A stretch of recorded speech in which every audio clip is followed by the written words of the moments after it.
Sean mis primeras palabras para agradecer a la Asociación Iberoamericana de Estudios Políticos y a Walter Masgo y Carlos Castañeda Castro en particular por haberme invitado a participar en este webinar que se ha titulado ¿Qué Parlamento queremos? Yo le añadiría a este título una pregunta más. ¿Qué Parlamento nos es posible desear y esperar? La pregunta por el deseo de Parlamento, qué es lo que podemos querer, depende de que comprendamos qué es lo que el Parlamento puede ser. En esta charla pretendo cubrir un par de aspectos que son constitutivos de la razón de ser del Parlamento. El Parlamento va a tener problemas de origen y problemas de funcionamiento de carácter estructural.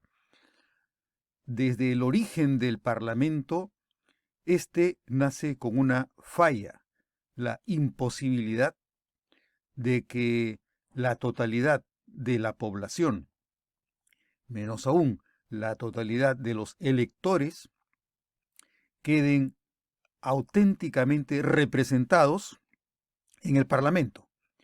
Esa es una primera falla de origen, porque es imposible que, a menos que todos los electores participemos de manera real, efectiva y concreta en los procesos de toma de decisión estatal, si esto no es posible, tendremos que recurrir a una ficción, a una convención de naturaleza simbólica mediante la cual aceptaremos que, como nos resulta realmente imposible que ejerzamos nuestra representación por nosotros mismos de manera concreta y absoluta, tendremos que confiar en una herramienta que son las herramientas que nos proporciona el sistema electoral para simular que quedamos representados a través de un mecanismo según el cual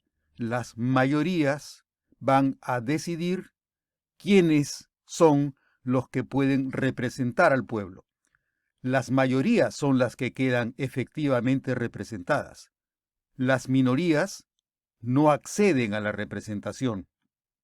Y cuando las minorías no representadas llegan a ser un número superior al de las mayorías con capacidad de acceso a la representación, naturalmente, si las minorías no alcanzan a comprender la naturaleza del sistema según el cual convenimos en que es mejor tener una representación de mayorías que de minorías, si llegamos a esta convicción, podemos aceptar las dificultades y las deficiencias inherentes a un sistema de democracia representativa.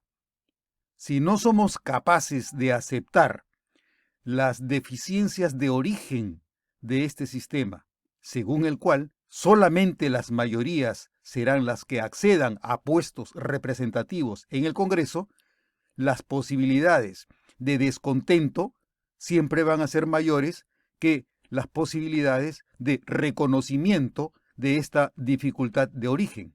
Cuando le pedimos al sistema representativo que nos dé más que lo que le es posible entregarnos o devolvernos, empiezan los problemas de deslegitimación. El Congreso, por lo tanto, siempre va a tener una primera falla de origen, que es la falla que divide la legitimación de la ilegitimación, como consecuencia de que no hay manera de conseguir que toda la población quede efectivamente representada. Tenemos que convenir que la representación que tenemos es la representación que es posible que nos devuelva el sistema.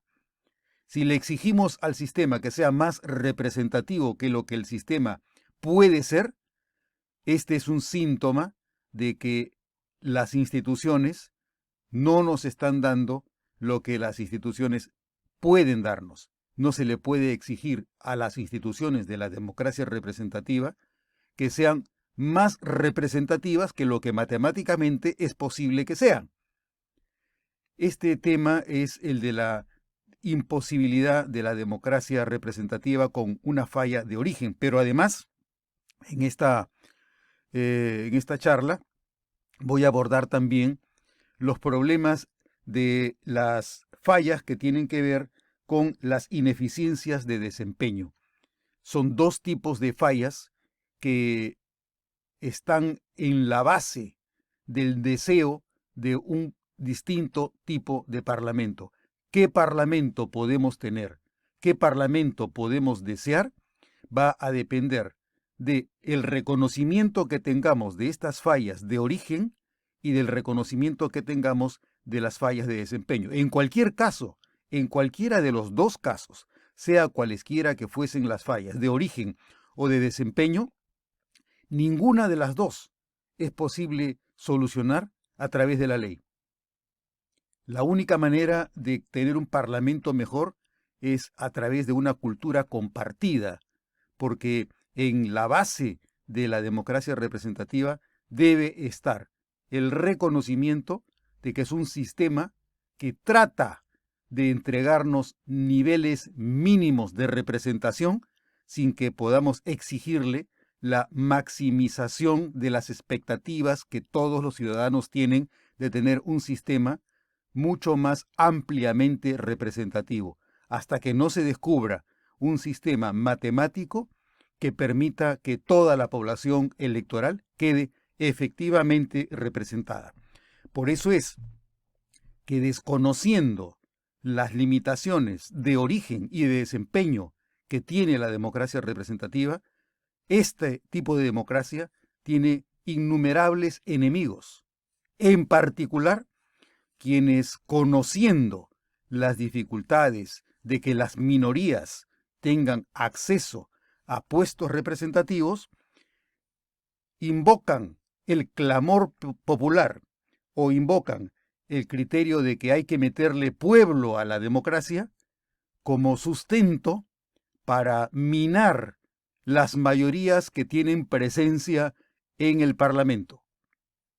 Los enemigos de la democracia representativa, los peores enemigos de la democracia representativa, los peores enemigos del Parlamento son quienes, sabiendo que existen fallas de origen que impiden la posibilidad de que todo el pueblo quede efectivamente representado, apelando a este descontento de base o de origen, invocan la necesidad de acabar con las mayorías que controlan el poder desde el Parlamento.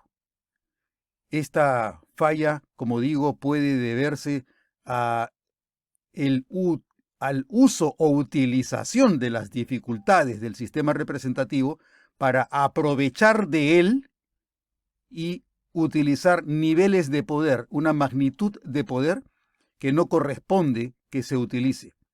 Este tipo de abusos son los que están en la base de gobiernos dictatoriales o autoritarios que, desconociendo la razón de ser de la democracia representativa, invierten los valores y, aprovechando de la dificultad y de la imposibilidad de quedar mejor representados, prefieren negar el carácter precario de la democracia representativa con el afán de ganar cuotas de poder que no son conformes ni consistentes con el carácter representativo de la democracia.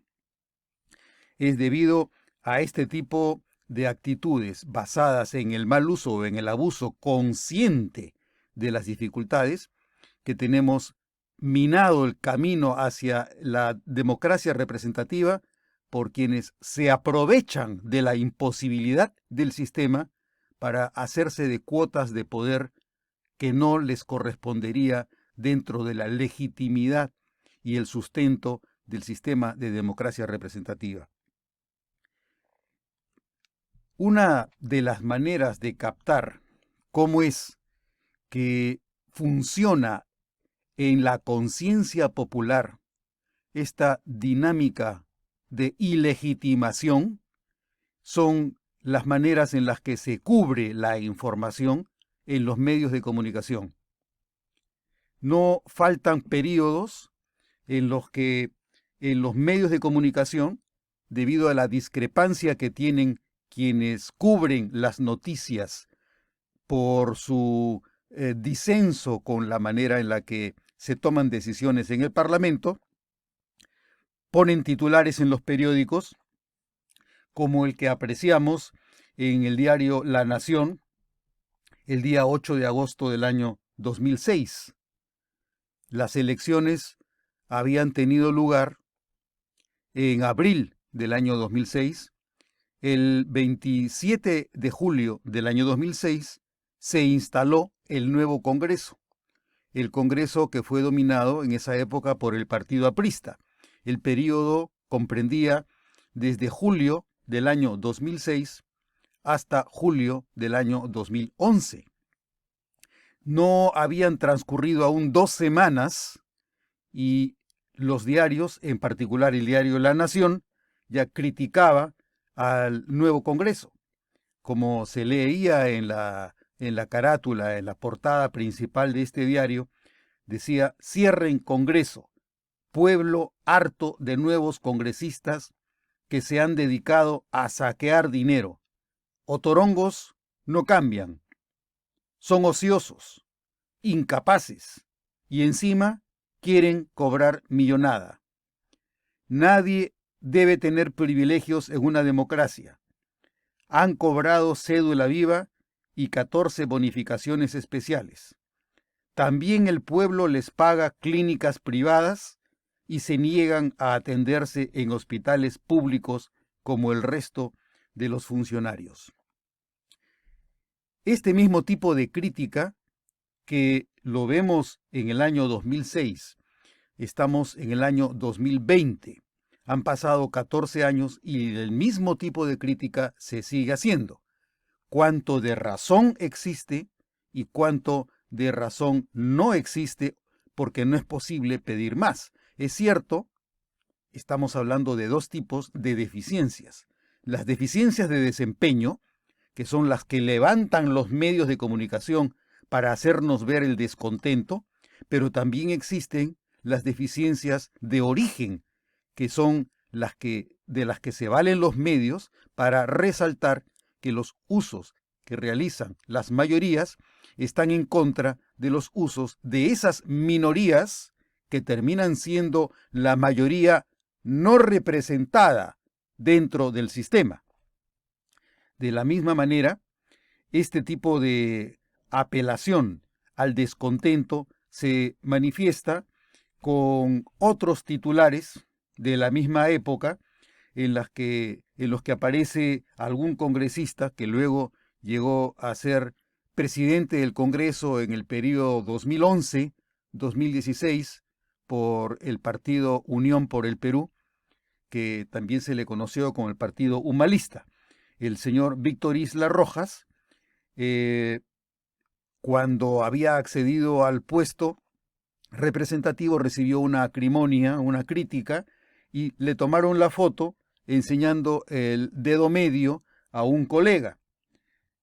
En lo que se preocupó el diario fue en resaltar que a las 10:59 de la mañana en el Congreso de la República, el congresista Víctor Isla, en insólita respuesta a la posición de Unidad Nacional sobre la ley del concejal joven, él había cobrado 16,000 soles de instalación y propuso devolverlos en cómodas cuotas mensuales.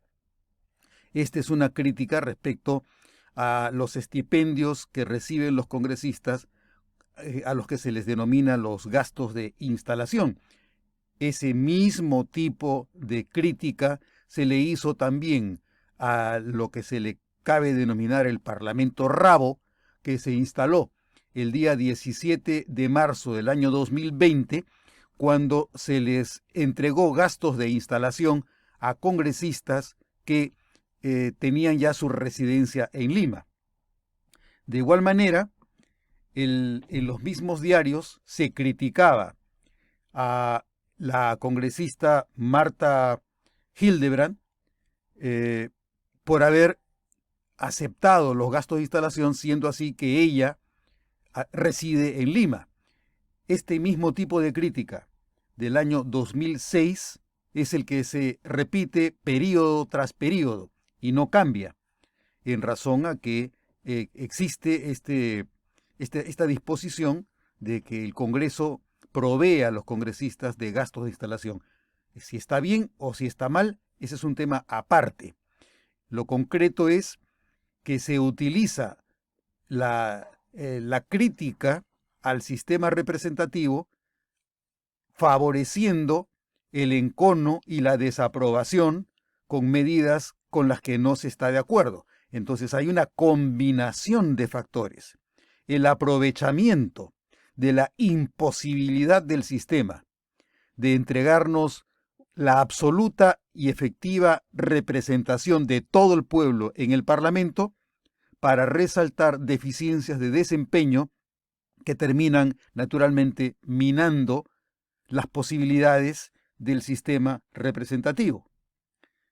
Dentro de esta misma lógica, en los diarios, luego del periodo 2011-2016, en los diarios se registraba la percepción y la noticia un par de años después de iniciado el periodo 2016-2021, que nadie quería a los congresistas.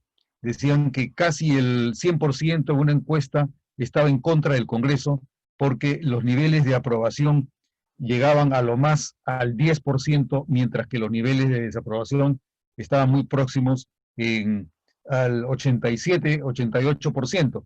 Y en el mes de agosto del año 2018 estaba el nivel de aprobación en 1.5% y 97.2% de desaprobación, de acuerdo a las estadísticas que refería el diario Exitosa en ese entonces. En agosto del año 2018, los periódicos mencionaban que nada impedía cerrar el Congreso, que había que clausurar el Congreso. El presidente de la República, en ese entonces, el señor Vizcarra, utiliza los mecanismos a su disposición para generar una reacción más favorable del Congreso a partir de las críticas que se realizaban sobre el desempeño e inconformidades con el Congreso. Uno de los líderes en esa época era el señor Daniel Urresti, que pedía que se cerrara el Congreso en esos términos. El presidente de la República, en vista de esta situación, emprende una campaña en la que lo que pedía era la reforma política, la reforma de nuestro sistema político, y para ello realiza la creación de dos comisiones, una de ellas presidida por el ex canciller Adam Wagner, que presenta proyectos relacionados con la reforma judicial, y la otra comisión presidida por el señor Tuesta, que presenta unos proyectos de reforma política. Para conseguir su propósito de realizar una reforma política que nos llevara a contar con un sistema representativo más eficaz, el presidente pretende utilizar el recurso de la disolución como una vía en caso que pudiera alcanzarse las dos censuras o dos rehusamientos de confianza. Esta alternativa crecía paulatinamente durante el año 2018. La opinión pública crecía en este apoyo masivo a la posición del presidente de la República, y a partir de esa posición favorable de la opinión pública, el presidente le da un ultimátum al Congreso. Se presenta la segunda cuestión de confianza con el señor Villanueva, la tercera con el señor del Solar, me parece que en junio del año 2018, de 2019, y la última se presenta en septiembre del año 2019. En la primera cuestión de confianza que presenta el gabinete Villanueva, muy pocos meses después de haber asumido el mando el señor Vizcarra, el 21 de marzo del año 2018, en junio, el señor Vizcarra propone que, dado que el Congreso se estaba tardando algo en aprobar la reforma política, iba a formular el pedido de que se realizara un referéndum para la aprobación de la reforma política. El señor Villanueva en ese entonces decía, vamos a cerrar el Congreso cuando se hayan agotado todas las posibilidades. No tenía una posición suficientemente confrontacional. Hay una trayectoria detrás de la cual podemos advertir cómo se utiliza el descontento de la población en su relación con el Congreso y cómo este descontento, en parte alimentado por el Poder Ejecutivo y en parte resultado de la tendencia natural al desgaste dentro de la trayectoria de los congresos, el presidente Vizcarra opta por concebir que la cuestión de confianza que presentó el Gabinete del Solar el día 30 de septiembre del año 2019 había constituido una segunda causal con la cual se le habilitaba a él para disolver el Congreso. Esto ocurre el día 30 de septiembre del año 2019. En los diarios se presentaba un flujograma en el que se identificaban los pasos que había que seguir si es que se disolvía el Congreso, dentro de lo cual, en el diario El Comercio, por ejemplo, se mencionaba que una vez que el presidente disponía la disolución del Congreso, lo que correspondía era que voluntariamente los congresistas dejaran de ir a las sesiones y si se opusieran a asistir, el presidente podía utilizar a la fuerza pública, a la Policía Nacional, para impedir el ingreso. Como ustedes ven, estamos utilizando una serie de imágenes que tienen que ver con la opinión pública. La opinión pública nos está sirviendo como un indicador respecto del descontento popular en su relación con el desempeño del sistema representativo. En este caso, vamos a presentar las diferentes causales con las que llegamos a el desencanto que todos apreciamos y que es aprovechado además por el Poder Ejecutivo. ¿Cuáles son las razones del descontento y qué es lo que se puede hacer para mejorar el Parlamento de alguna forma? Para empezar, hay razones de peso que nos llevan a la conclusión de que podría ser justificable este desafecto por el Congreso. Vamos a hacer primero una presentación de esos aspectos que nos llevan a encontrar una cadena de situaciones y de causales y de factores que nos llevan al desencanto.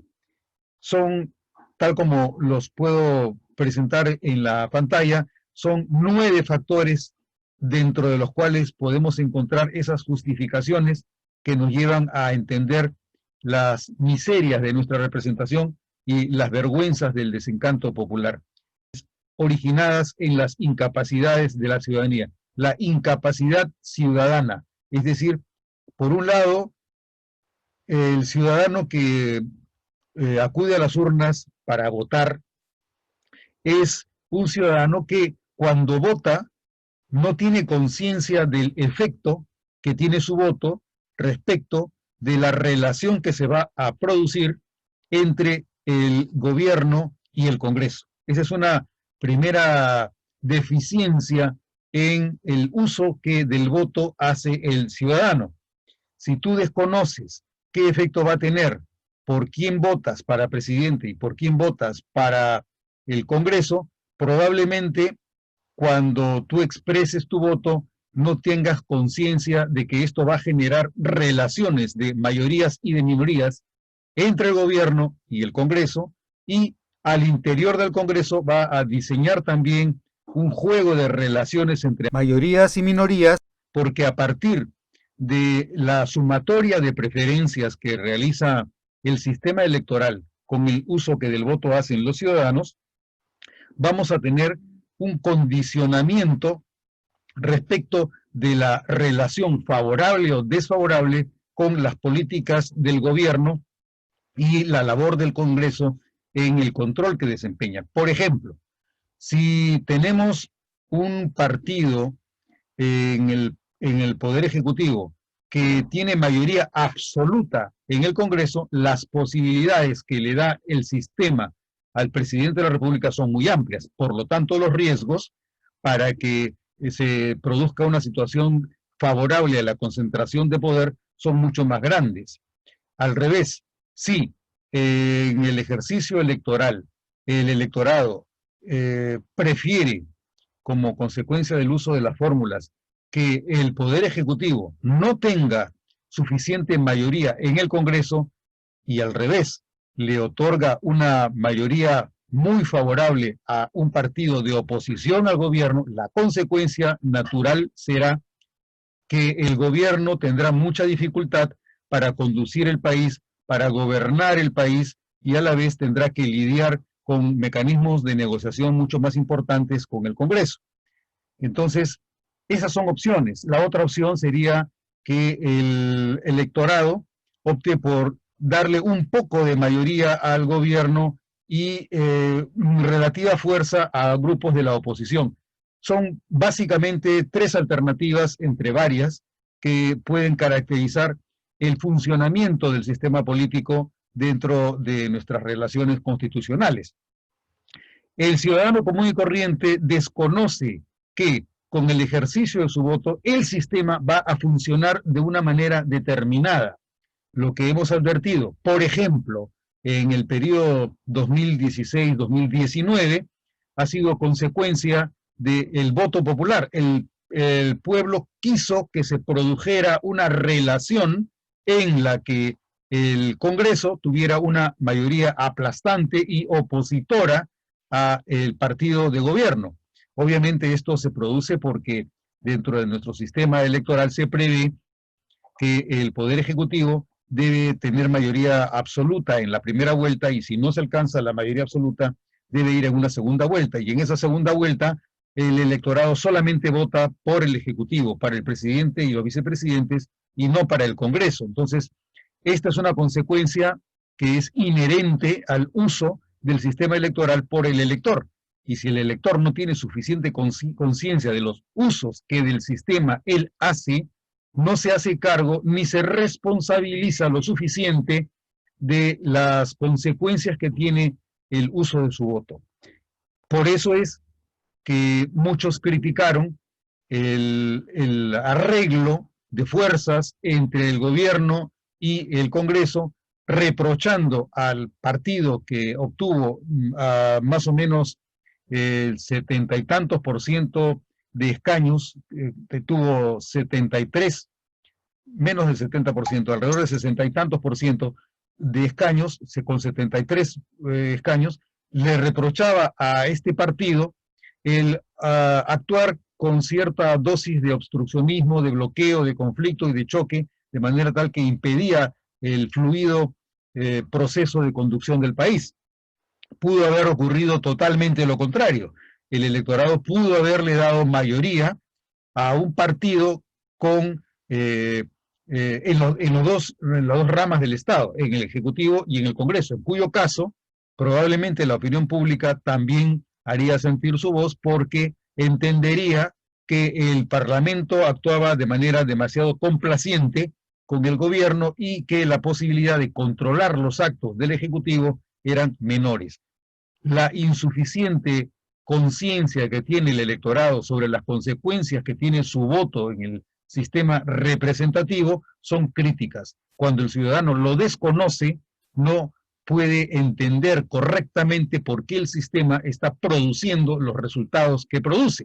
Y si a esto le sumamos las naturales inclinaciones que tengan los operadores del poder de aprovecharse de esta insuficiente conciencia, manipulará también la opinión pública en un sentido que le resulte favorable a quien necesita o puede valerse de la opinión pública en contra de quien tiene las mayorías. Esta es una de las características, para empezar, que va generando una acumulación, una agregación de condiciones que nos llevan al desencanto, al desafecto, a la decepción, a la desesperanza respecto de nuestro sistema representativo.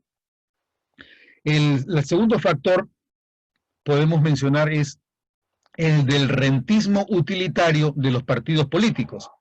Cuando tenemos partidos que no funcionan de manera corporativa ni orgánica, sino por el contrario, son más un cascarón, porque son utilizados por los dirigentes como clubes que generan un proceso de aprovechamiento de las circunstancias para acumular fuerzas y llegar al Congreso y tener algún número de escaños, independientemente de la ideología que tengan o de las competencias que tengan quienes aparecen en las listas, aun cuando no sean militantes adecuadamente formados, comprometidos y entrenados en la gestión representativa. Cuando esto ocurre, nos encontramos con una deficiencia que va acumulando factores contrarios a el desempeño equivocado. Cuando tenemos partidos que son organizaciones de fachada o que son vientres de alquiler, donde se presta una etiqueta para que quien quiera que tenga interés en actuar desde el poder, obviamente va a generar malos funcionamientos deficitarios, porque los partidos que están destinados, cuya misión es intermediar entre la sociedad y el Estado, no cumplen con esa misión. El incumplimiento de esa misión los hace responsables de las deficiencias que se producen en la operación efectiva de nuestro régimen político, para empezar, y de nuestro sistema representativo, en segundo lugar, es decir, del funcionamiento del Parlamento. Un tercer criterio, un tercer factor, es la distorsión individualista del modelo electoral. Aristóteles decía que el ciudadano es quien tiene preocupación, esmero y cuidado con la preservación de la asociación política, de la polis. El ciudadano es quien se preocupa por la polis, pero cuando el ciudadano, que se convierte luego en candidato, aprovecha el sistema electoral y por lo tanto mecanismos como el voto preferencial para hacer que prevalezca el rol que cumple un candidato encima del partido, ante lo que nos encontramos son ante mecanismos que dificultan que el sistema representativo funcione correctamente, porque la representación supone la actuación corporativa organizada de los movimientos sociales a partir de bloques sólidos que canalicen las inquietudes, las necesidades y la voluntad popular a partir de un programa y a partir de un plan. Cuando se enfatiza tanto en el carácter individual del candidato a través del voto preferencial, se está acumulando nuevamente posibilidades de que el sistema no funcione, porque prevalece el individuo sobre el partido político. A ello coadyuva o añade mayores incentivos de desempeño deficiente el uso del distrito múltiple, que hace que se generen mecanismos de relación directa con las circunscripciones y se pase por alto el vínculo con la nación. Esa es una de las características que tiene el distrito múltiple. En el distrito múltiple se favorece el vínculo del representante con la sociedad, cosa que no se debe descuidar, pero al favorecer el vínculo del representante con la sociedad, la consecuencia natural será que se descuida el vínculo del representante con otra característica, otro supuesto importante del funcionamiento del sistema representativo, que es que los representantes representan a la nación, no representan a una circunscripción determinada. En cuarto lugar, otro factor que añade en las deficiencias del sistema representativo son las imperfecciones del unicameralismo.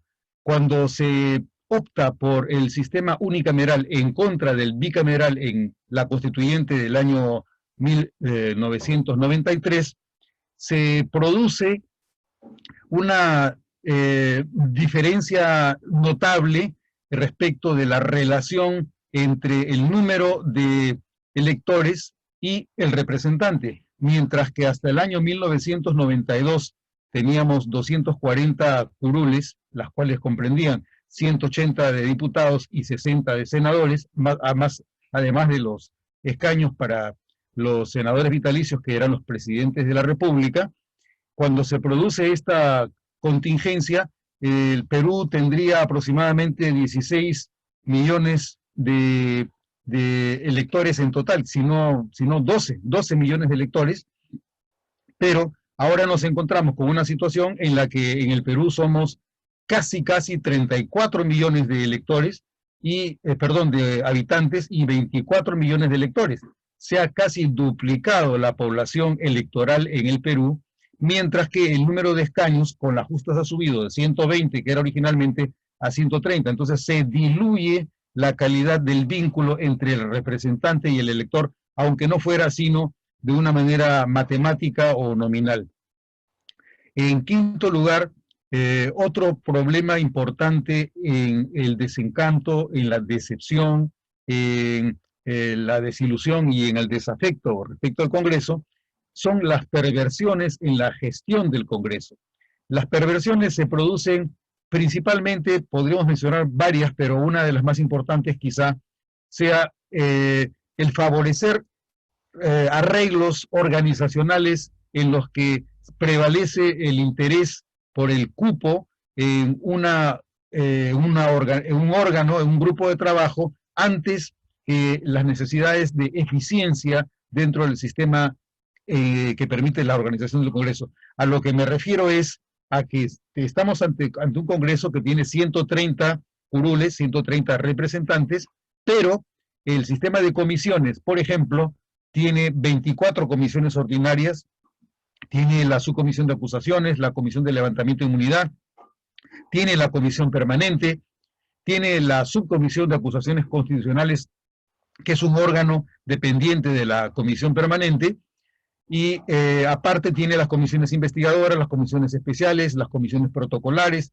tiene también todas las asociaciones interparlamentarias. Entonces, cuando los congresistas tienen tantos órganos o grupos de trabajo a los cuales pertenecer, las posibilidades del correcto desempeño que ellos tengan se reducen, se minusculizan, se reducen y tienen que generar opciones que a la larga impiden que ellos se hagan cargo efectivamente de las tareas que deben cumplir al 100%.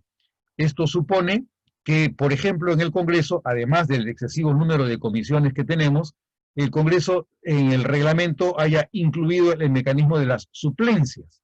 Se crean mecanismos como las suplencias para que cuando el congresista, que está agobiado por el excesivo número de puestos que tiene que cubrir, tenga la opción de contar con un suplente que le permita ausentarse por dificultades de concurrencia y por lo tanto para que el grupo parlamentario al que pertenece no pierda el voto en una comisión. Entonces acá nomás vemos dos tipos de arreglos que se realizan para cubrir ineficiencias en lugar de para mejorar las eficiencias.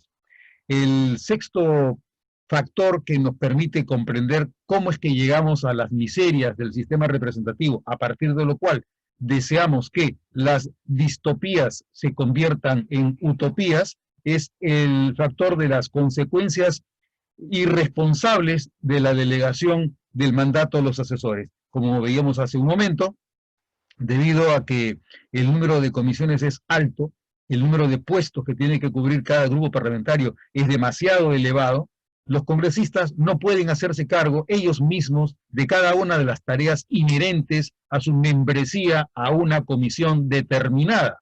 Cuando la carga de trabajo es demasiado elevada respecto de las agrupaciones parlamentarias como de los propios congresistas concebidos individualmente, la consecuencia va a ser que se va a delegar funciones al personal de apoyo.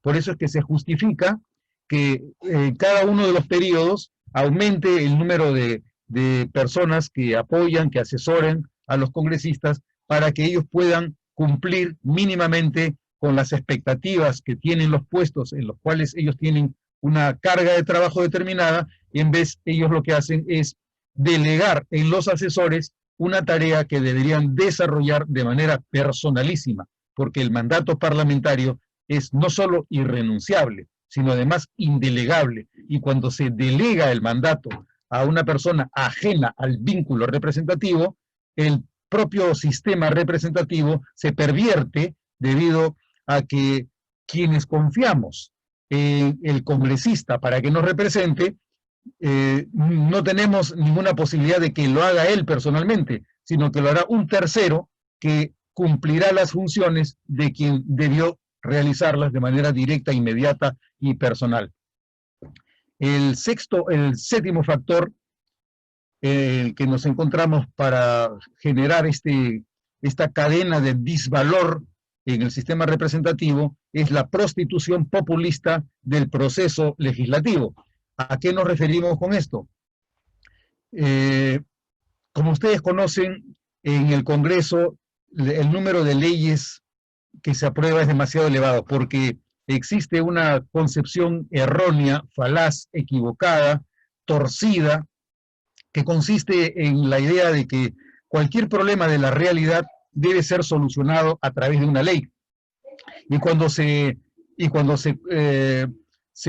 distorsiona la comprensión de los problemas de la realidad, asumiendo que todo problema de la realidad puede tener una solución de naturaleza normativa, nos equivocamos porque lo que se genera es un excesivo número de leyes que no llega a solucionar el problema, sino que al contrario, nos crea un problema adicional que es la hiperinflación normativa. Y cuando tenemos un excesivo número de leyes, el resultado es que hay tanta ley que no se sabe cuándo van a exigirte que cumplas una norma, y el ciudadano ante la inflación de normas se ve acosado y agobiado porque en cualquier momento le pueden decir que has incumplido con una norma. O sea, esta inflación de normas lo que propicia, lo que favorece es la inseguridad del ciudadano, porque no se sabe correctamente, cada ciudadano no sabe correctamente cuáles son todas las leyes frente a las cuales tiene una obligación determinada. La prostitución populista nos lleva a la intuición, por lo menos, de que el excesivo número de leyes es un mal que genera, que produce, que desarrolla, que fabrica, que construye el Congreso. El Congreso construye, a partir del populismo con el que se maneje el sistema legislativo, construye las causas del desencanto cuando se dictan leyes innecesarias, impertinentes, inidóneas para la solución de los problemas de la realidad. Entonces, puede ocurrir tranquilamente que pase con el sistema legislativo lo que recientemente se ha ido diciendo, de que así como no funciona bien el mecanismo de la inmunidad parlamentaria, porque solamente digamos que el 8 o el 10% de los pedidos de levantamiento de la inmunidad parlamentaria son aprobados, son autorizados para que se levante la inmunidad de proceso o de arresto, también podríamos decir análogamente que la prostitución populista del proceso legislativo nos puede llevar a la conclusión de que si solamente el 8 al 10% de leyes que se aprueban en el Congreso en cada uno de los periodos anuales o quinquenales de sesiones, entonces ese mal uso del sistema legislativo debiera llevarnos a la misma conclusión a la que muchos con facilidad quieren llegar, de que hay que, así como se anula la inmunidad parlamentaria, debiera también exigirse que se anule la atribución legislativa del poder legislativo y que se la transfiera a otro órgano, que podría ser, no sé, como hablan de trasladársela a otro órgano, la inmunidad parlamentaria, también podría decirse que se la encomienden o al Poder Ejecutivo o al Tribunal Constitucional, que además está actuando recientemente con mayor énfasis como legislador positivo, y ahora podría ocurrir que empiece a actuar también como poder constituyente positivo. El octavo factor ante el que nos encontramos es la emergencia competitiva de poderes representativos regionales. A esto a lo que se refiere este punto es a la relación que existe entre los gobernadores regionales que pretenden competir con el Congreso en materia de los vacíos que se producen entre el gobierno central y los gobiernos regionales. En la medida en la que notamos que tienen mayor presencia dentro de nuestro sistema de descentralización los gobiernos regionales o los gobiernos provinciales, los gobiernos municipales distritales, en esa misma medida la descentralización es un factor que tensa las posibilidades de mejor actuación dentro de nuestro sistema representativo central. En la medida en la que ocupa mayor gravitación el sistema descentralizado de las regiones o de los municipios, sean provinciales o distritales, en esa misma medida nos encontramos ante un reto que tiene que cubrir progresivamente el sistema representativo central en el Parlamento Nacional. Por último, un noveno factor es la cobertura interesada de los medios que quieren una tajada de poder.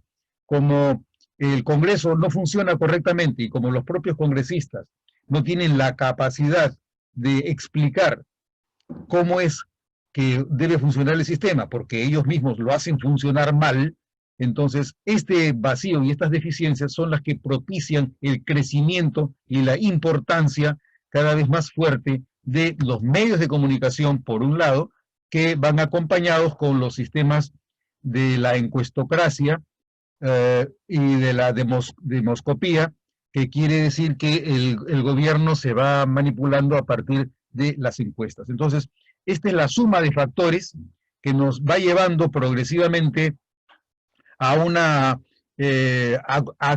aglutinación, agregación, acumulación de factores que dificultan el correcto desempeño del sistema representativo. Vemos en la pantalla cómo a nivel histórico hemos tenido tres diferentes concepciones del sistema representativo desde la fundación de nuestra república. Podemos hablar, por ejemplo, de que del año 1830 hasta el año 1910 hablábamos propiamente de una representación parlamentaria en un tipo de sociedad mercantil, un Estado liberal, partido de notables, las relaciones eran de mucha confianza entre los miembros del Parlamento y un tipo de sistema electoral basado en el voto limitado, uninominal y de carácter rentista, porque solamente podían votar quienes tenían propiedades o quienes tributaban.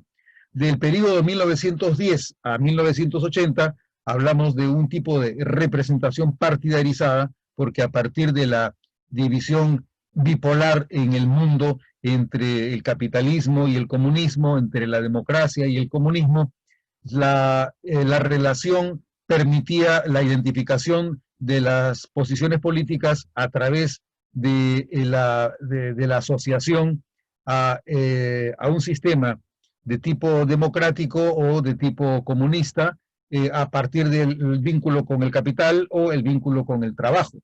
Entonces, el tipo de sociedad que preponderó entre 1910 y 1980 fue el que existía una sociedad preeminentemente urbana e industrial, teníamos un estado de bienestar, partidos de masas basados en intereses generales a largo plazo e ideología, y un tipo de sistema electoral basado en la representación proporcional y en una lista bloqueada.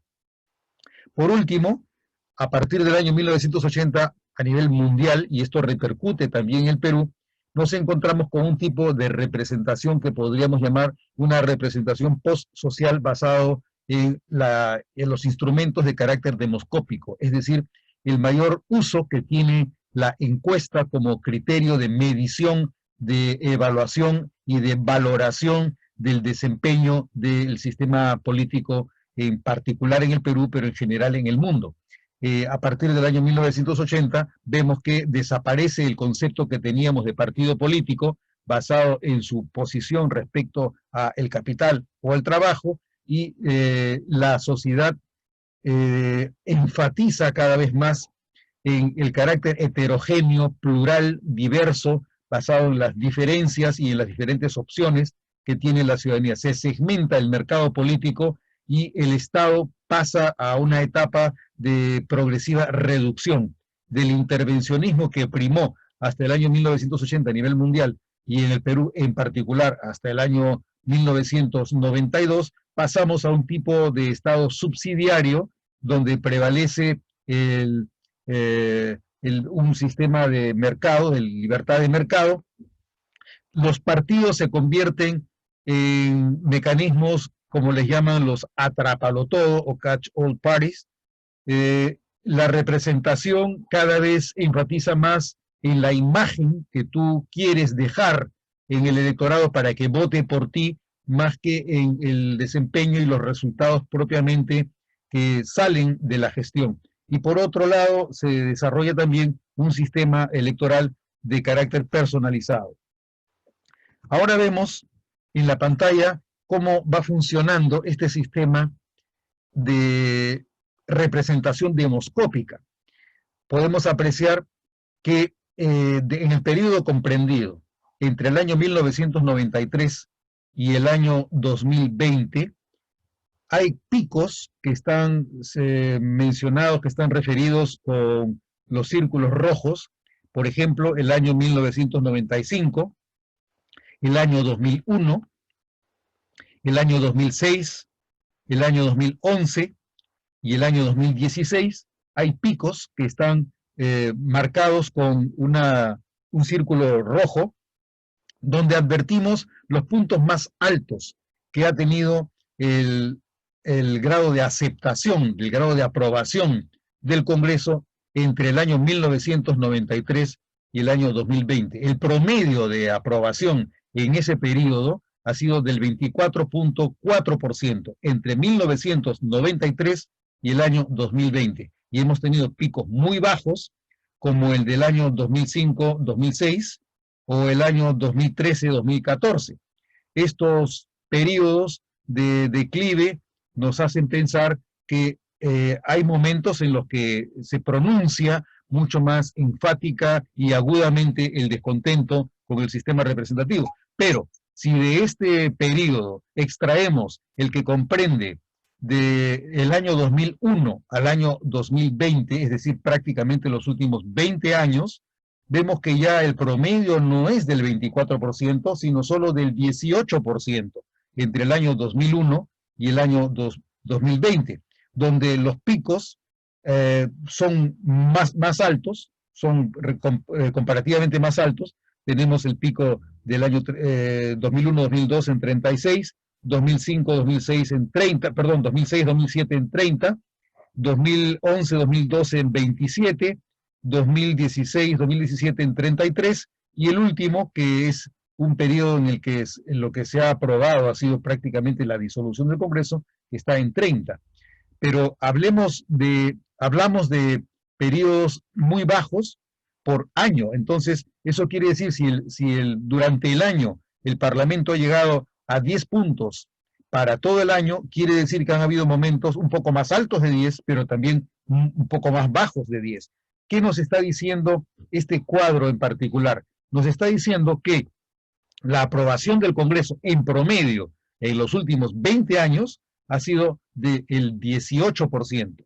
También nos está diciendo que aproximadamente debe haber un 82% de la población que no aprueba el Congreso. No necesariamente que lo desaprueba, simplemente que no lo aprueba. Su opción es no aprobar el Congreso. 82% como promedio entre el año 2001 y el año 2020. Este dato tenemos que tenerlo presente porque nos servirá para comprender las deficiencias del sistema propiamente dicho, más allá de las deficiencias de desempeño personal que tengan los operadores del sistema representativo en la institución parlamentaria. ¿Qué cosa es lo que genera que el sistema político, que el sistema representativo adolezca de fallas graves en el desempeño para entregarle resultados de mejor calidad que permitan alcanzar cada vez más la utopía de la democracia y de la representación? Podemos mencionar en principio 6 factores. El primero, que las ineficiencias del régimen político empiezan con la incapacidad del sistema electoral de integrar a las mayorías colectivas en el sistema estatal. Vamos a ver que en las siguientes diapositivas, vamos a ver cómo así es que el régimen político no rinde más, entre otras cosas, porque el sistema representativo y el sistema electoral, que van de la mano, no pueden integrar a una mayor cantidad de electores dentro de la institución representativa. El segundo factor es el electorado queda fuera del sistema representativo en un número mayor que el que accede a alguna cuota de poder estatal. Lo vamos a ver, como repito, en la próxima diapositiva. Por lo tanto, el descontento, la insatisfacción y la desaprobación del Congreso se explica por la insuficiente integración del electorado en el sistema representativo. La mayoría parlamentaria es insignificante respecto del número de electores que tienen una opción política distinta. El 80.65% del electorado tenía una opción distinta a Fuerza Popular el año 2016. Y en el Congreso 2020-2021, en el que nos encontramos ahora, la Alianza, Acción Popular, Alianza para el Progreso, Somos Perú y Podemos Perú, todos estos 4 partidos unidos en el Congreso alcanzan al 80.52% del electorado en contra de sus opciones. En contra de sus opciones. En las elecciones de 2016, el 49% del electorado quedó sin representación en el Congreso. Y en las elecciones de 2020, el 60% del electorado tampoco tuvo representantes en la Asamblea. La inadecuada integración de entre el 50 y el 60% del electorado es caldo de cultivo de la falta de respaldo de la ciudadanía y del debilitamiento y descrédito del Congreso. Y si no, veamos estas cifras. Vemos que en el proceso electoral del año 2016, el total de votos que alcanzaron los partidos que accedieron a una curul fue de 11.155.990 votos. ¿Cuántos electores quedaron excluidos porque no tuvieron acceso a una curul? 11.745.964. Una cantidad por lo menos igual. En realidad es una cantidad mayor de electores excluidos que el número de electores que quedaron incluidos. O sea, estamos hablando de, por simplificar las cosas, del 49% de los electores tuvieron acceso a un puesto a través de un representante, mientras que el 51% de la población electoral no tuvo acceso a un puesto representativo. Esta es una carga bastante pesada que se genera por la imposibilidad del sistema electoral de integrar mejor a los electores dentro de la legitimación representativa. Si analizamos el caso exclusivamente de Fuerza Popular, que tuvo 73 curules, resultado de la aplicación primero de la valla electoral, segundo de la representación proporcional, pero de la representación proporcional en cada una de las circunscripciones. Por lo tanto, si tú ganas en muchas circunscripciones a través de la representación proporcional, vas a tener acceso a mayor cantidad de curules que si utilizaras la representación proporcional únicamente respecto del total del número de votos a nivel nacional. Fuerza Popular, por ejemplo, con los 4.431.077 votos, tenía el equivalente al 19.35% de votos de electores. Si hacemos la resta, estamos hablando de que más del 80% de los electores, no favorecía a Fuerza Popular.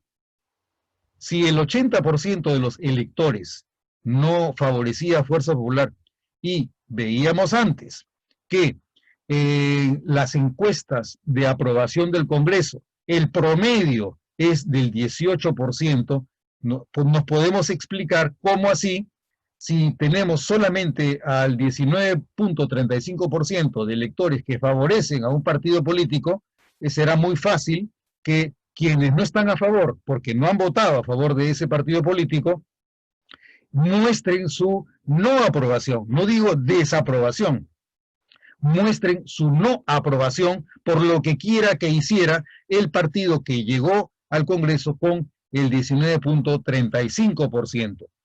Y cuando vemos otras cifras, como por ejemplo la que mencionábamos hace un momento, que el total de electores que tuvo acceso a puestos representativos fue de 11.155.990, número inferior al número de electores excluidos, que era 11.745.964. Este número de 11.155.990 equivale al 48.71% de electores, es decir, menos del 50% de la población tuvo acceso y se integró al sistema representativo. Esto marca una diferencia importante porque es el caldo de cultivo, es la fuente del desencuentro, del desafecto, de la decepción a través de electores que no tienen quien los represente. Una cosa parecida ha ocurrido en el proceso electoral de fines de enero del año 2020.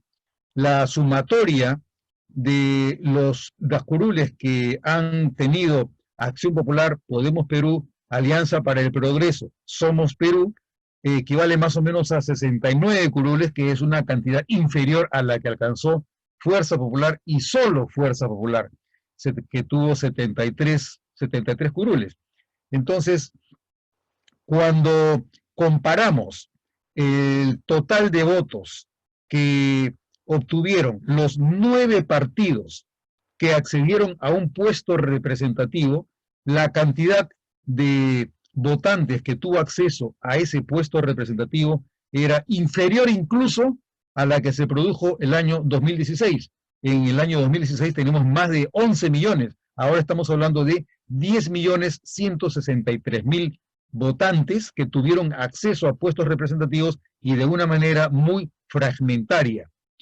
En el proceso del año 2020, el total de electores fue de 24.799.384 personas o habitantes que tenían la condición de electores. De estos 24.799.000 que podían votar, solamente votaron 18.369.633, que equivale al 74% del total de electores. Ahí nomás ya estamos restando más o menos el 25% del total de electores que no están integrados. Pero del total de votantes, que fueron 18 millones, solamente 10 millones alcanzaron puestos representativos. Entonces estamos excluyendo en ese solo acto alrededor de 8 millones de electores del proceso representativo. Y en este último cuadro podemos apreciar que si nosotros sumáramos la cantidad de votos recibidos por quienes no alcanzaron a superar el umbral electoral, que era del 5%, más de 742.000 votos, si sumáramos la cantidad de votos que recibieron los partidos que no llegaron a una curul, que son 20, en total eran 21 partidos, solamente 9 accedieron a un puesto representativo. Estamos hablando de 12 partidos que quedaron fuera del sistema representativo. Ese total de votos de los 12 partidos que no alcanzaron un puesto representativo suma a 8.206.000 electores, que supone la sumatoria de todos los partidos que no alcanzaron un puesto, además de los votos en blanco y votos nulos. Verifiquemos que el número de votos nulos era de 3.138.638, que ya es un número prácticamente el doble del número de votos recibidos por Acción Popular. Entonces, estamos viendo que nos encontramos ante una situación de desencanto bastante grande y por lo tanto de circunstancias que potencian fuertemente las posibilidades de fracaso del sistema. Cuando tenemos más del 50% de la población que no está integrada en el sistema representativo, es de esperarse que no solamente, más bien es un milagro, que solamente el 80% no apruebe al Congreso, porque no tenemos a un partido como lo tuvo en su momento Fuerza Popular hasta el año 2019, no tenemos un partido capaz de sumar mayor cantidad de votos. Si hiciéramos un ejercicio de carácter formal o abstracto o matemático y dividiéramos el número de que supone el umbral, que es 742.969 votos, como criterio para determinar eh, quiénes son los que pasan y quiénes son los que no pasan. Y tuviéramos que hacer una división entre el número de electores, si los electores sumaban 24.799.384 y la valla, es decir, ese 5%, es de 742.969, podríamos hablar de que pudiéramos tener como 33.3 partidos que divididos entre el número de escaños, que son 130, nos daría más o menos a 4 curules por cada partido. Es decir, si no hiciéramos referencia al número de votos recibido por cada partido en particular y nos rigiéramos exclusivamente por la cantidad de electores y nominalmente cada uno de los partidos pudiera tener pluralmente acceso al sistema representativo, podríamos hablar de que cada grupo político pudiera tener 4 curules, pero estamos hablando de más o menos 33 partidos.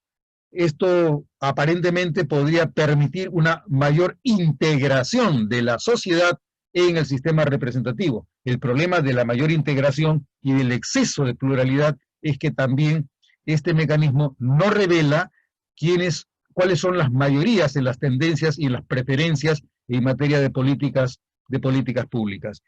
Entonces, con esto doy por concluida mi presentación y concluimos también con otras formas de desencanto que nos permiten apreciar cómo la opinión pública se manifiesta independientemente de quién sea que ocupe el poder. En la pantalla pueden ustedes ver un par de referencias de documentos que tengo preparados. Uno es en el canal de YouTube que tengo abierto y el otro es mi página web https://cdelgadogembes.com. La página se llama Arrugas Parlamentarias y Pliegues Subterráneos. Sean bienvenidos cuando quieran ingresar a mi página web. Eso sería todo. Muchas gracias por la oportunidad y quedo a la expectativa de los comentarios, o de las preguntas o de las inquietudes que quieran presentar.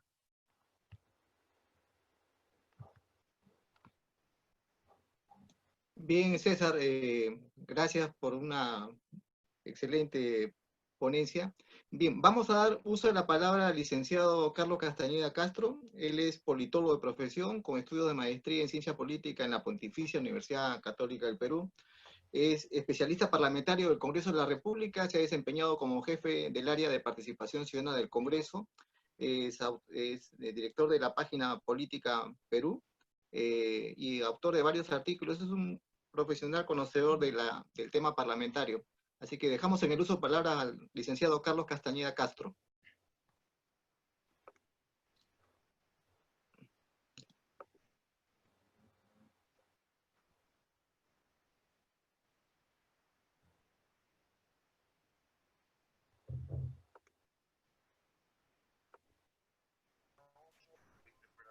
Hola, ¿me escuchan? Hola. Sí, sí se le escucha. Bien, gracias por la invitación, Walter. Gracias a todos los que están escuchando la intervención de don César. No Sigo viendo la pantalla de presentación de don César Delgado. No puedo salir de esa visualización. Me parece que el moderador Ahora tendría sí. que hacer el cambio. Sí, ya lo cambié. ¿Eh? Ahora sí, listo. Don César, ¿cómo está? ¿Qué Carlitos, tal? ¿Cómo está? Amigo, buenas tardes. Justo estamos ahorita en este trance, mientras estaba acá escuchando la exposición de don César, en el teléfono estoy con la junta de portavoces que está en sesión, se ha prolongado un poco más de lo esperado y bueno, he tenido la oportunidad de hacer algunas anotaciones, sobre todo de la primera parte de la exposición de don César, y quería hacer algunos comentarios, ¿no? Eh, lo del ¿qué parlamento queremos? Es una pregunta bastante amplia, compleja, y como lo ha demostrado don César, tiene demasiadas aristas, ¿no? Digamos, hay entradas institucionales, entradas sociológicas, temas electorales que tratar y también aspectos organizacionales que el Congreso tiene que resolver. Yo solamente quiero detenerme en uno de los puntos, en alguno de los puntos que ha tocado el expositor, porque como comprenderán, el tiempo es corto. El punto 2 sobre el rentismo utilitario de los partidos, a mí me hizo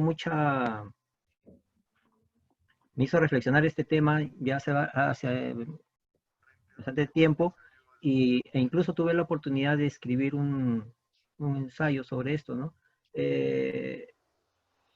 Yo iría un poco más allá, ¿no? Se han convertido en partidos negocio, ¿no?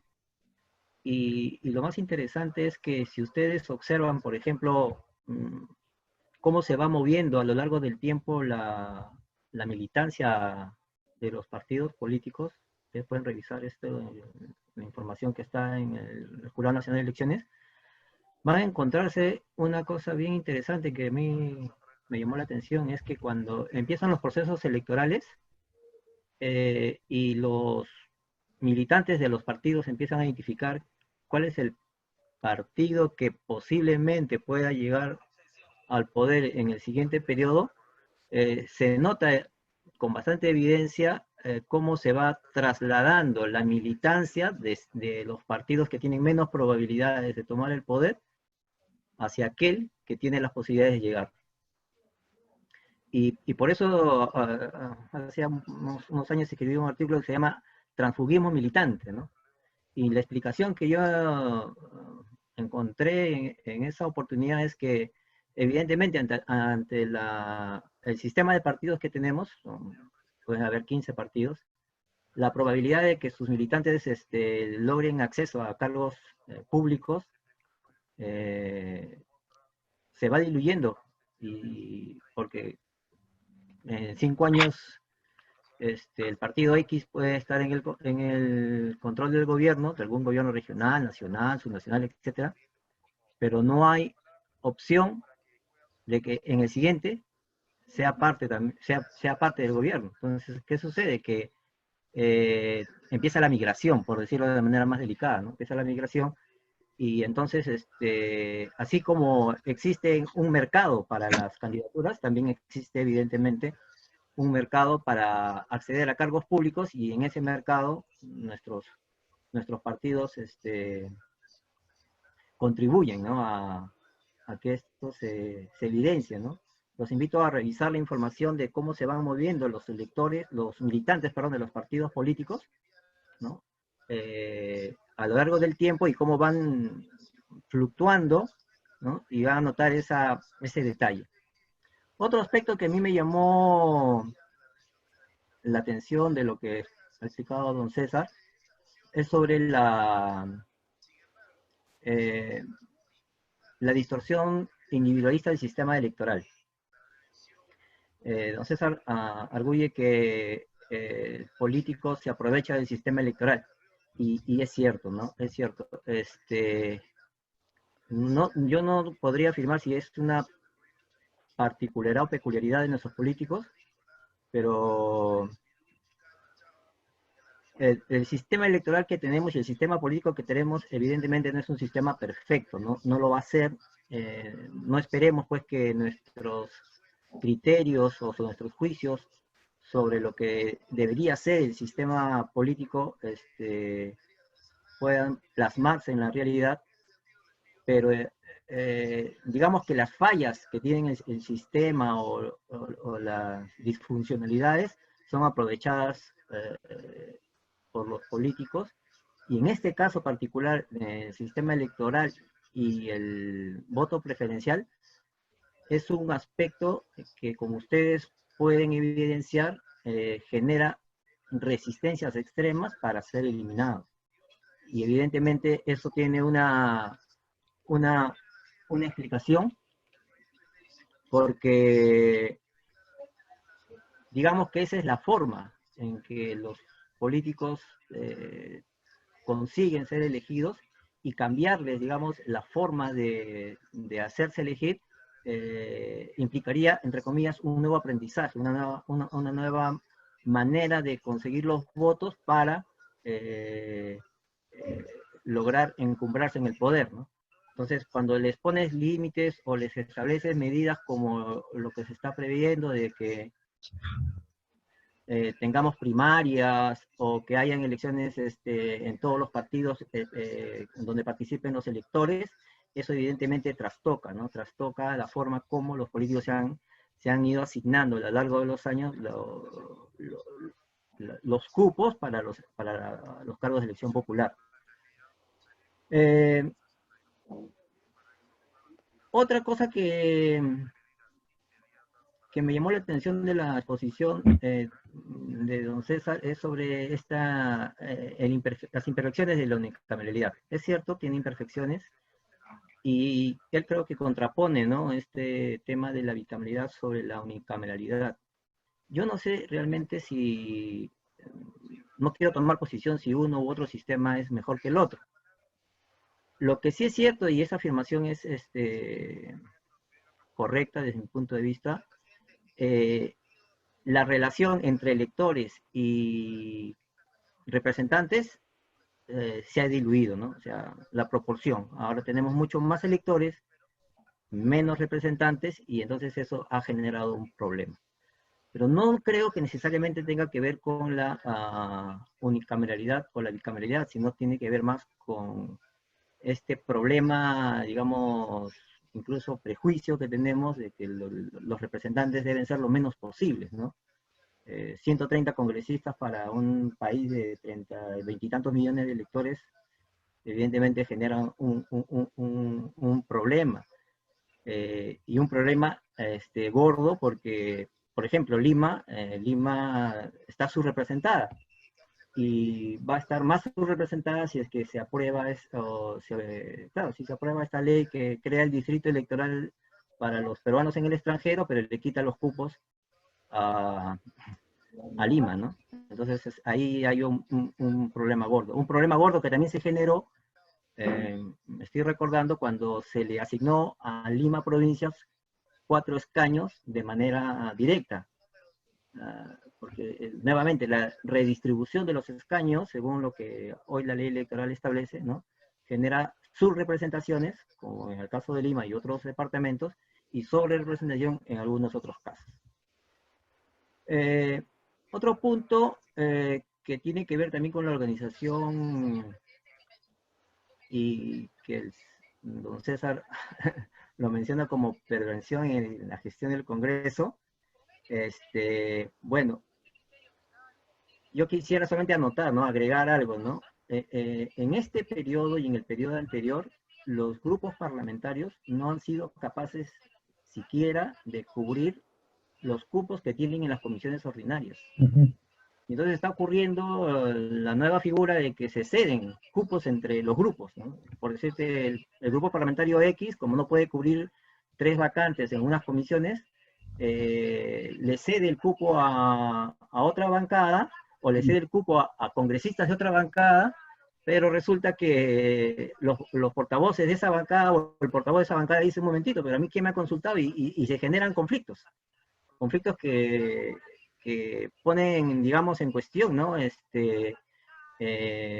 No solamente las relaciones entre los grupos, sino que la sobredimensión de organismos de la organización parlamentaria, y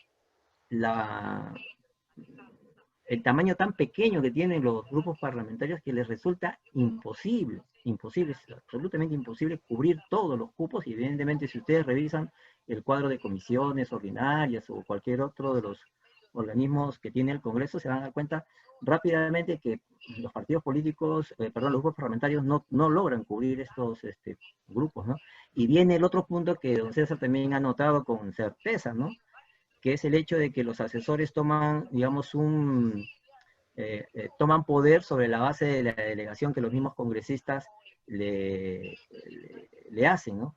Y no solamente hay un problema, digamos, de delegación, sino que también la articulación de los grupos parlamentarios un poco que entra en cuestión, porque si la idea es que el grupo parlamentario esté cohesionado y el parlamentario delega en el asesor alguna de sus atribuciones, el asesor no necesariamente está, por decirlo de un modo, engarzado, ¿no?, con el criterio que tiene el grupo, y puede tener algunas salidas también individualistas como tienen sus propios miembros como tienen los propios miembros de los grupos parlamentarios, ¿no? Entonces, allí también hay otro problema, ¿no? Y lo más interesante es que los asesores no son responsables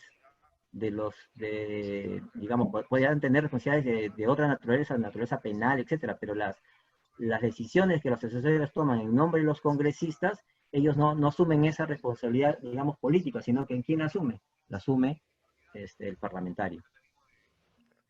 Ahora, respecto de yo tengo ahí, digamos, para cerrar mi intervención, porque me están haciendo un montón de mensajes en lo de la Junta de Portavoces, me van a disculpar. Yo creo que tener un sistema parlamentario perfecto es una posibilidad remota. Lo que sí me parece que es necesario intervenir en algunas variables. Y la primera variable que hay que intervenir, digamos, si es que hay que hacer un listado de tareas urgentes o prioritarias, es primero en el sistema de partidos, ¿no?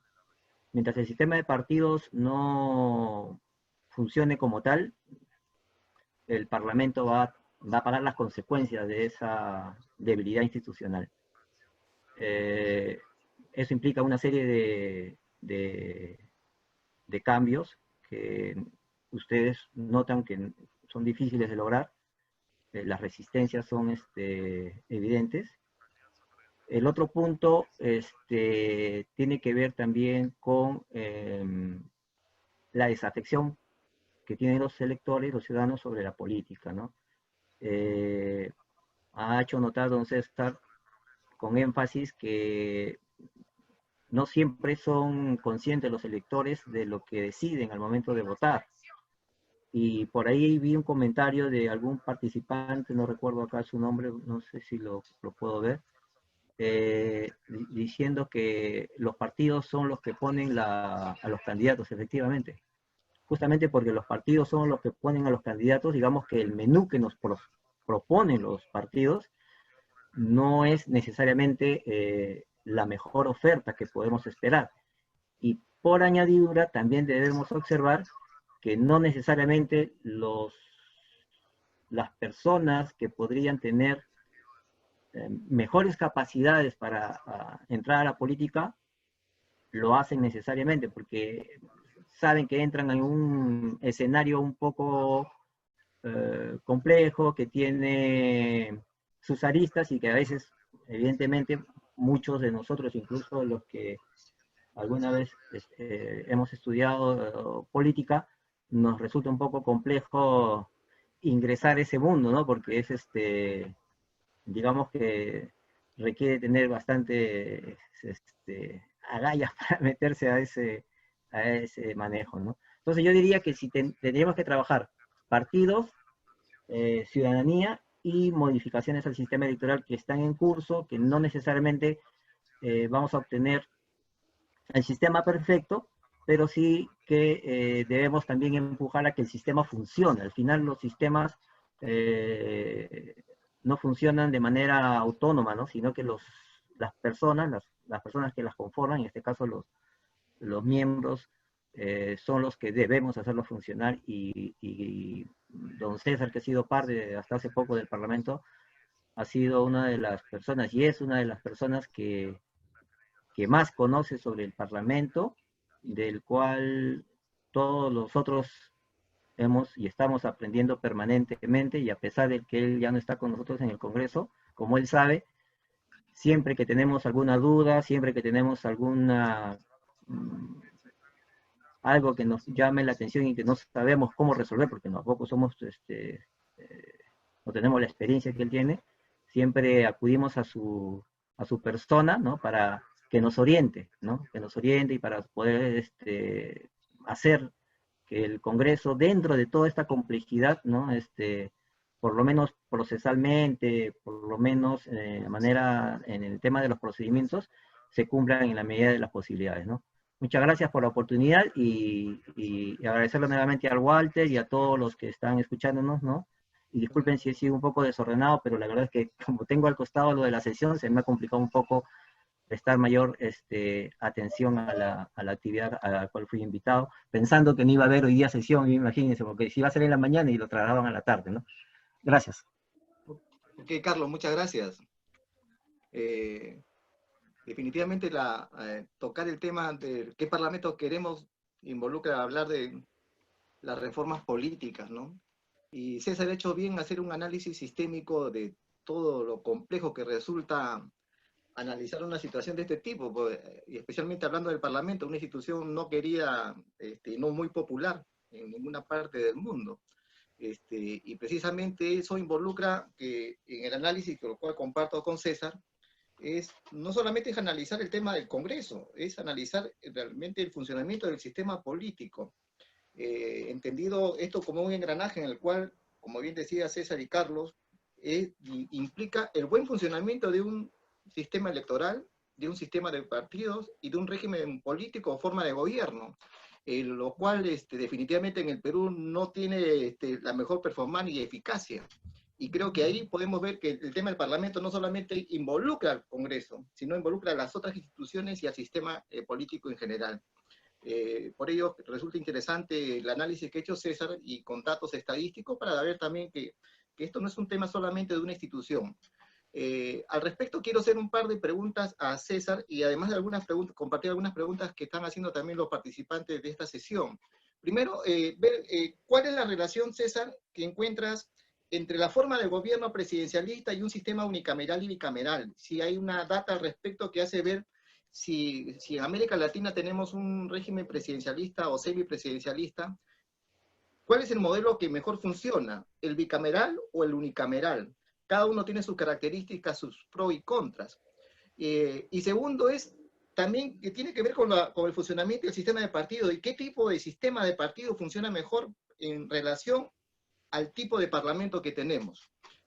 Todo está en función de esta unicameralidad o bicameralidad. Tú tienes una experiencia desde el ámbito bicameral, tú has trabajado en el Congreso bicameral en el Perú, y este testimonio, además de la teoría que maneja muy bien, creo que sería importante, porque ¿qué de positivo encuentras en el modelo bicameral y qué de negativo? Porque a veces uno tiende a teorizar, pero la teoría no se puede aplicar así de cajón en una realidad. Sabemos que las diferencias que existen entre dos sistemas parlamentarios están a la mano, pero creo que amerita un análisis mayor. O sea, tenemos todavía recién algunas décadas del sistema unicameral, hay la crisis de representación, que es un tema, creo que fundamental, del cual se analiza, que has analizado muy bien. Quiero compartir además, César, algunas de las preguntas del público. Pepe Villena nos dice: ¿cómo lograr una reforma que permita una real o mejor representación cuando los actuales pseudo partidos no tienen una auténtica voluntad política, ya que están satisfechos con el actual estado de las cosas? Otra de las preguntas también tiene que ver con los partidos políticos. En todo caso, César, y yo sé que los tiempos son también cortos, nos gustaría que puedas compartir también tus conocimientos sobre estos temas con nosotros. Adelante, César. ¿Me escuchan? Sí. Ok. Bueno, los comentarios de Carlos los he visto muy oportunos. Me parece que complementan adecuadamente las reflexiones que he tratado de hacer. Las preguntas que formulas, Walter, en realidad dan para bastante, ¿no? Tú has partido del supuesto que el nuestro es un régimen presidencial o presidencialista. Por si acaso, yo tengo una exposición sobre el tipo de régimen político y esta conceptualización del régimen político es crítica para comprender cómo dentro del tipo de régimen político que tiene el Perú, no se puede operar, no se puede concebir, no se puede diseñar mecanismos que están fuera de los parámetros que permiten el control del gobierno por el Congreso. El nuestro, a mi juicio, no es un régimen presidencial, tampoco es un régimen de presidencialismo atenuado, como suelen llamarle quienes utilizan la metodología de Carl Edelstein. Tampoco es un régimen semipresidencial. Los regímenes semipresidenciales son como el francés, el noruego, el portugués, el finlandés, donde hay una diferencia entre el presidente de la República como jefe de Estado y como jefe de gobierno. Es una diferencia muy importante porque en el Perú, a diferencia de los regímenes semipresidenciales, el jefe de Estado es a la vez jefe de gobierno. El presidente de la República es, de acuerdo a lo que señala nuestra Constitución, el jefe de gobierno. Y en su condición de jefe de gobierno, el presidente de la República es quien dirige la política general de gobierno, que luego expondrá de manera vicaria el presidente del Consejo de Ministros cada vez que requiera la investidura del Congreso. Entonces, es importante tener presente que ese mismo presidente de la República, que dirige la política general del gobierno en su condición de jefe del gobierno y de jefe del gabinete, es irresponsable. El presidente de la República no tiene ninguna responsabilidad frente al Congreso, la responsabilidad la asumen los miembros del gabinete. Este solo criterio nos debería llevar a pensar que un Congreso al que se lo debilita es un Congreso menos capaz de asegurar, de garantizar los excesos o las discrecionalidades que pueden llevar a nuestro régimen político hacia formas de autoritarismo o hacia formas de absolutismo. Valentín Paniagua, por ejemplo, cuando analizaba el régimen político peruano, hablaba de que el nuestro era un tipo de régimen de presidencialismo absolutista. Obviamente él se refería a la época concreta e histórica en la que gobernaba Fujimori en el Perú. Pero más allá de esa clasificación o esa categorización de carácter histórico, lo que sí tiene sentido es que cuando los titulares del Poder Ejecutivo, en particular el presidente de la República, maximiza las competencias que en materia legislativa y en materia no legislativa le reconoce la Constitución, nos encontramos en una situación de border frente al autoritarismo.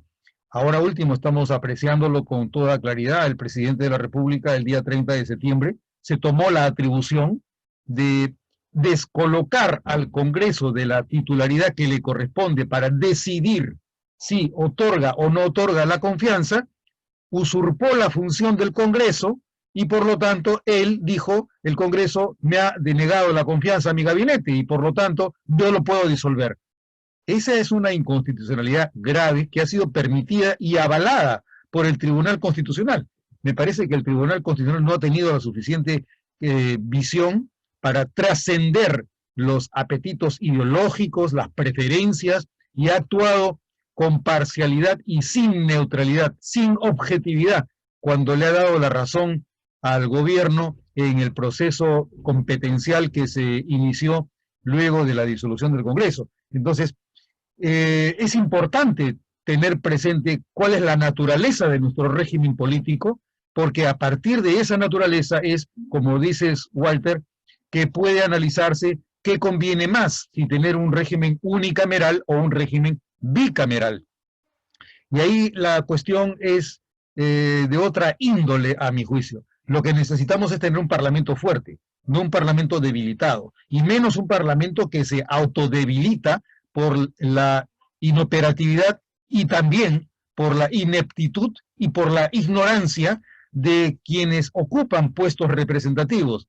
Cuando los propios congresistas no saben en qué consiste la inmunidad parlamentaria y ellos mismos se la pretenden quitar porque hay suficiente presión en la opinión pública o porque los arrincona, los pecha o los ajocha el presidente de la República por darle razón a la opinión pública, debido a que no pueden defender, no pueden argumentar, no pueden comprender, no pueden explicar cuál es la razón de ser de la inmunidad parlamentaria y por qué cuando se pide la eliminación de la inmunidad parlamentaria nos encontramos frente a un diagnóstico equivocado, como lo mencioné al hablar de la prostitución de nuestro procedimiento, de nuestro sistema legislativo. Si nosotros decimos que porque el 8 o el 10% de las leyes aprobadas por el Congreso son las correctas y hay un 90 o 92% de leyes absolutamente inútiles, innecesarias, dañinas, excesivas, tendríamos suficiente razón, en base al argumento que utilizan quienes afirman que debemos eliminar la inmunidad parlamentaria porque solamente el 8% de los pedidos de la Corte Suprema son pedidos en los que se autoriza el levantamiento de la inmunidad de proceso.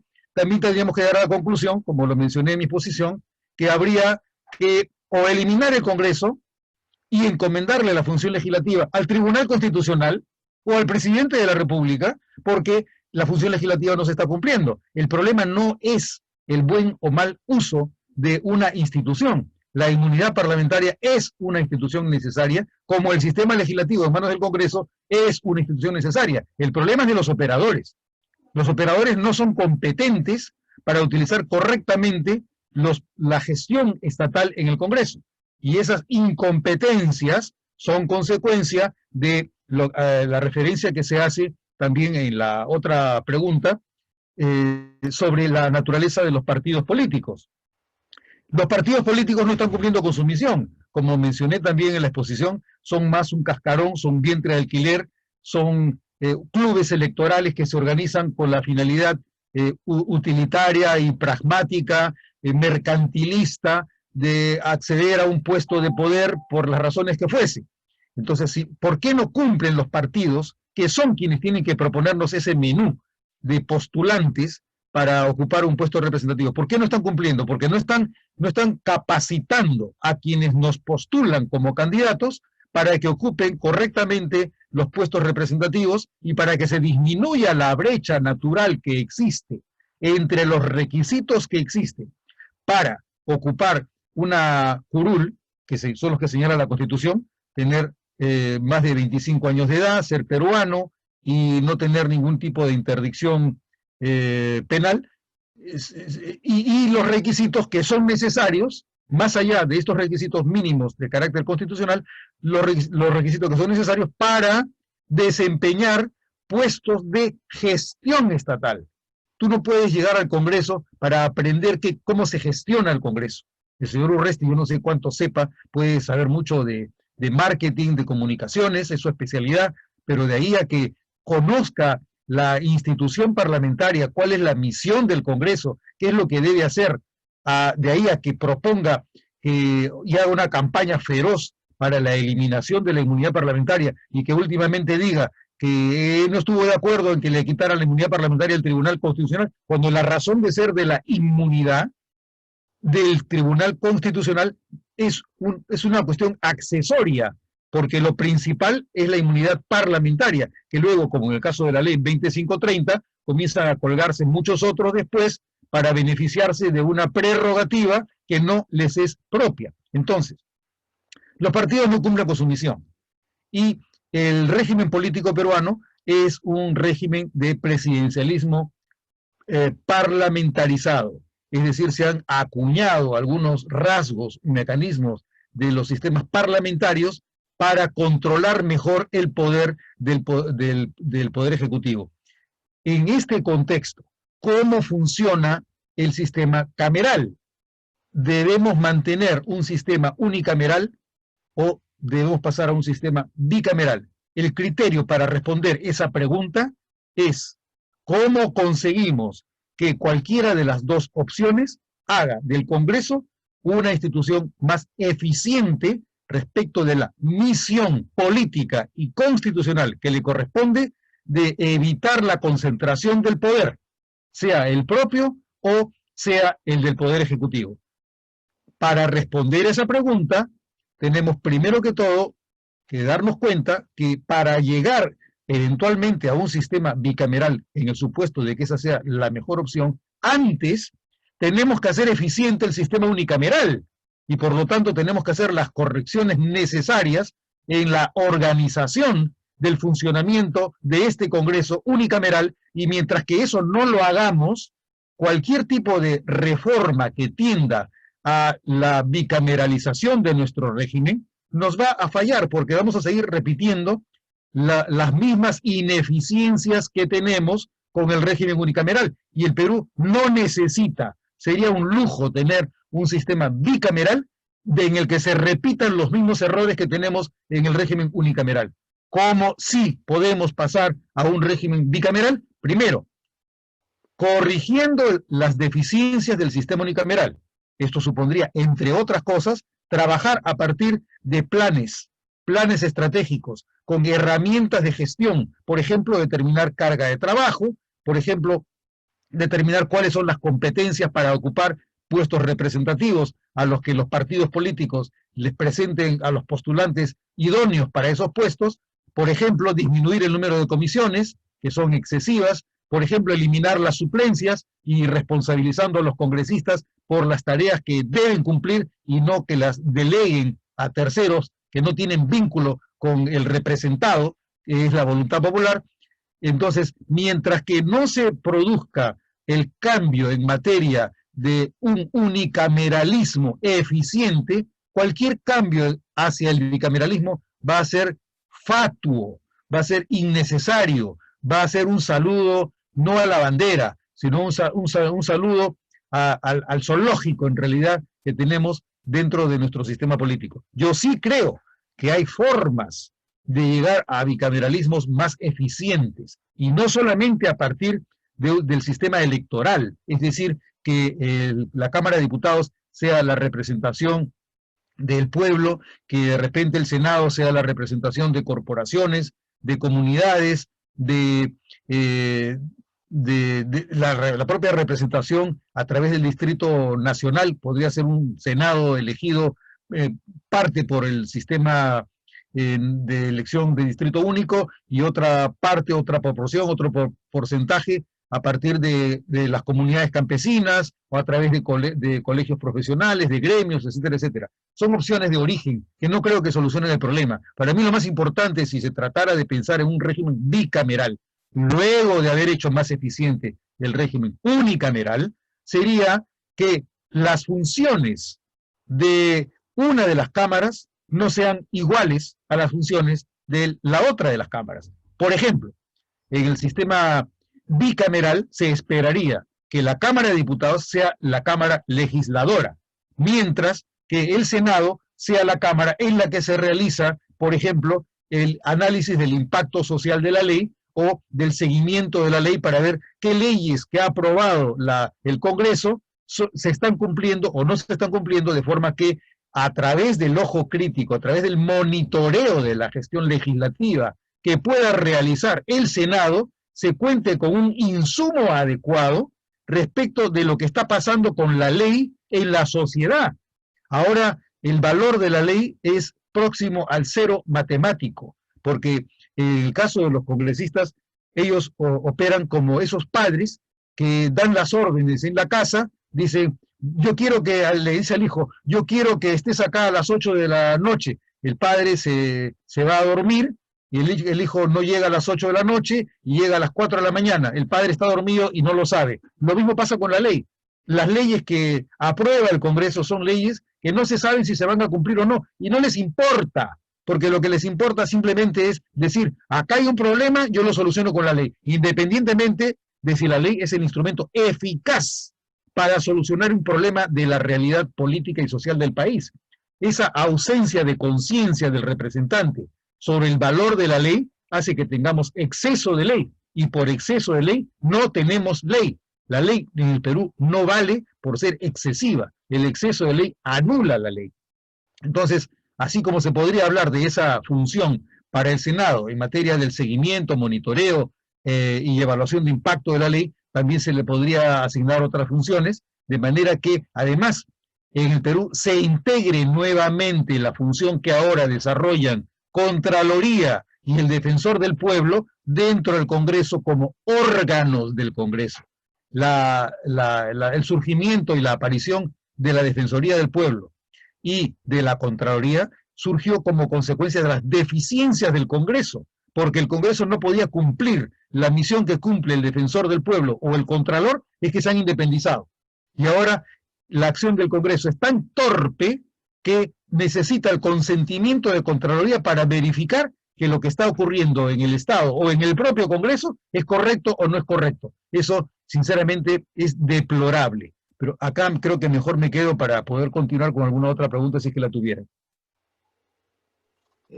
No, César, en realidad agradecerte porque para nosotros es un honor que poder escucharte, sabiendo que ya no estás en el Congreso, pero que ahora estás más del lado de la ciudadanía, en el sentido que estamos trabajando desde afuera para conocer mejor cómo funciona esta institución.